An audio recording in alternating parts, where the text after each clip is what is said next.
Hello student, welcome to I science.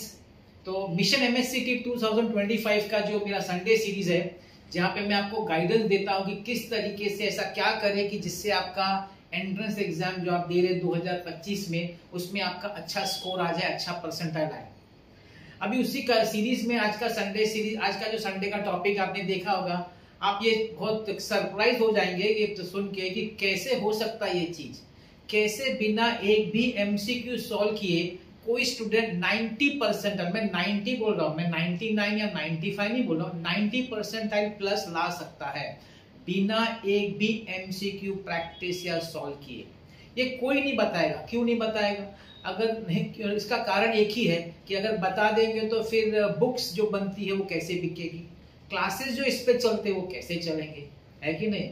लेकिन ये fact है कि आप बिना एक एमसीक्यू सॉल्व किए भी एंट्रेंस एग्जाम में एटलीस्ट 90 परसेंटाइल तो प्लस ला सकते हैं। क्या है, चलिए देखते हैं।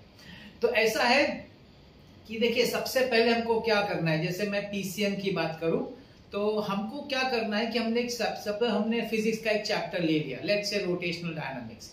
हमने पहला उसका कंसेप्ट पढ़ा, let's say about circular motion पढ़ लिया, है ना। उससे रिलेटेड उसकी एप्लीकेशन 2-3 पढ़ लिए। एक छोटा सा टॉपिक आपने पढ़ा। अब आपको क्या करना है, उससे रिलेटेड जो फॉर्मूला है वो एक बुक में आपको लिखना है। आपको एक फॉर्मूला बुक बनानी है। मतलब आपने कंसेप्ट पढ़ा, फिर उसको जो भी उससे इंपॉर्टेंट फॉर्मूलाज है वो आपको लिखने अपने हाथों से, और जो फॉर्मूला आपने लिखा उसमें जो टर्म्स है उसको आपको लिखना है, इसका क्या मतलब, इसका क्या मतलब, वो एकदम डिटेल में लिखना है, शॉर्ट में नहीं लिखना है। मतलब कोई पढ़े तो समझ सके कि ये फॉर्मूला कब यूज करना है, ये चीज आपको ध्यान में रखना है अच्छी तरह डिटेल में। फिर आपने दूसरा टॉपिक पढ़ा, उससे रिलेटेड फॉर्मूला वो लिखा। तीसरा टॉपिक पढ़ा, उससे रिलेटेड फॉर्मूला वो लिखा। ऐसे आपको फॉर्मूला टॉपिक वाइज लिखते जाना है, हर चैप्टर का, फिजिक्स हो, केमिस्ट्री हो या मैथ्स हो।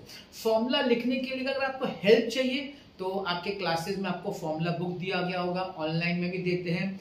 और अगर यहाँ भी नहीं मिल रहा है तो HSC बोर्ड का एक ऐप है, Y learn app. Y learn app में आप जाएंगे, वहां पे आप डाउनलोड करने के बाद देखेंगे वहां पे एक सेक्शन है फॉर्मूलाज है, उन्होंने डाला है। उन्होंने चैप्टर वाइज, टॉपिक वाइज उन्होंने भी फॉर्मूला बनाया हुआ है और वो डाला हुआ है। तो आप उसके ऐप में जाके वहां से भी हेल्प लेके, लेकिन अभी मैं बोल रहा हूँ हेल्प लेना है लेकिन लिखना खुद है।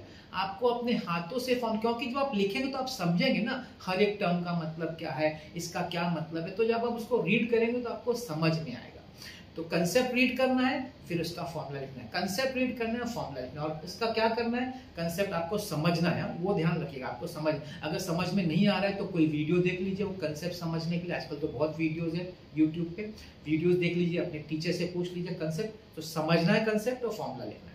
और फिर क्या करना है, जैसे जैसे आप फॉर्मूला लिखते जाएंगे, रोज याद रखिए, रोज आपको फॉर्मूला बुक रीड करना है, रोज रीड करना है। सोने से पहले या फ्री है तो रोज फॉर्मूला बुक रीड करना है। वो तीनों का, जैसे जैसे आप फिजिक्स, केमिस्ट्री, मैथ्स का फॉर्मूला बुक रोज अपडेट कर रहे हैं तो रोज रीड करना है, स्टार्टिंग से रीड करना है। जैसे आपका सपोज फिजिक्स का पहला चैप्टर लिख के हो गया रोटेशनल डायनामिक्स, आप सेकंड चैप्टर लिख रहे हैं मैकेनिकल प्रॉपर्टीज, तो आपको रोज रीड करना है। फर्स्ट टॉपिक से स्टार्ट करना है, मतलब आपको रोटेशनल डायनामिक्स से चालू करना है, रीड करना।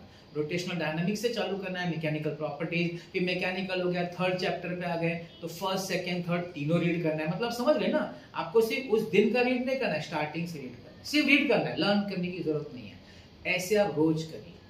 अभी पीसीएम वालों को अराउंड 30 दिन है, एक महीना में से समझ के चलता हूं।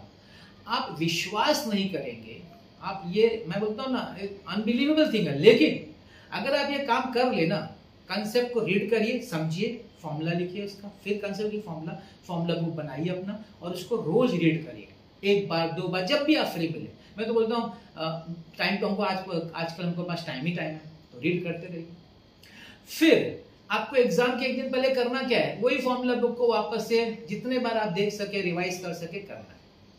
आप बिलीव नहीं करेंगे, आपका एंट्रेंस एग्जाम में बिना एक, आपने सपोज आपने एक भी एमसीक्यू सॉल्व नहीं किया है, आप बिना एमसीक्यू सॉल्व किए कम से कम 90 परसेंटाइल ले आएंगे भाई। कैसे? मेजॉरिटी ऑफ द क्वेश्चंस जो होता है एमएससीटी में डायरेक्ट फॉर्मूला अप्लाई होता है, डायरेक्ट। अब मैंने आपको क्या बताया, कंसेप्ट आपने समझ लिया है, आपने उसका फॉर्मूला लिख लिया, मतलब आपको मालूम है कि ये फॉर्मूला कब अप्लाई करने का, किस तरह के कंडीशन में, ये चीज आपको पता चल चुकी है। तो जैसे ही आप एंट्रेंस एग्जाम बैठेंगे और सॉल्व करने शुरू करेंगे, आप देखेंगे अरे ये कंसेप्ट है, इसका तो ये फॉर्मूला है, अप्लाई करो, क्योंकि आपके दिमाग में फॉर्मूला सेट हो गया। कैसे? क्योंकि आपने रोज रीड किया। ये जरूरी है, आपको रोज रीड करना है और स्टार्टिंग से रीड करना है। मतलब समझिए 30 दिन में आप कम से कम उस फॉर्मूला को 50-60 बार, हर दिन में 2 बार भी आप रीड करेंगे तो 50-60 बार आपका रीड करके हो जाना चाहिए, मतलब दिमाग में पूरा सेट हो जाना चाहिए फॉर्मूला।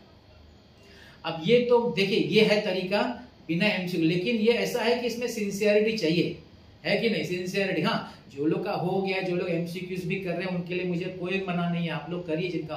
जिनका तकलीफ है अभी इस समय भी, उनके लिए मैं बहुत एक कारगर तरीका बता रहा हूं। इसको आप करेंगे तो आप बिलीव नहीं करेंगे, आपका तो 90% मिनिमम आ जाएगा, है ना? ये फैक्ट है, क्योंकि बोर्ड का जो अपना सीईटी होता है ना, वो सीधा टेक्स्ट बुक रिलेटेड होता है। तो अगर आपका टेक्स्ट बुक का कंसेप्ट क्लियर है, आपको उसके फॉर्मूला आते हैं, आपको सिर्फ अप्लाई करना है एग्जाम, और बार बार फॉर्मूला रीड करते करते क्या हो जाएगा, आपका एप्लीकेशन इतना अच्छा हो जाएगा, आप क्वेश्चन देखेंगे सीधा फॉर्मूला अप्लाई करेंगे।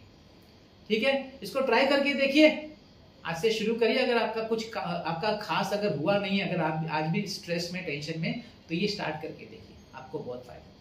ठीक है, चलिए मिलते हैं हम लोग नेक्स्ट संडे के नेक्स्ट सीरीज में। आज के लिए इतना ही, आज का आपने वीडियो देखा इसके लिए बहुत बहुत धन्यवाद।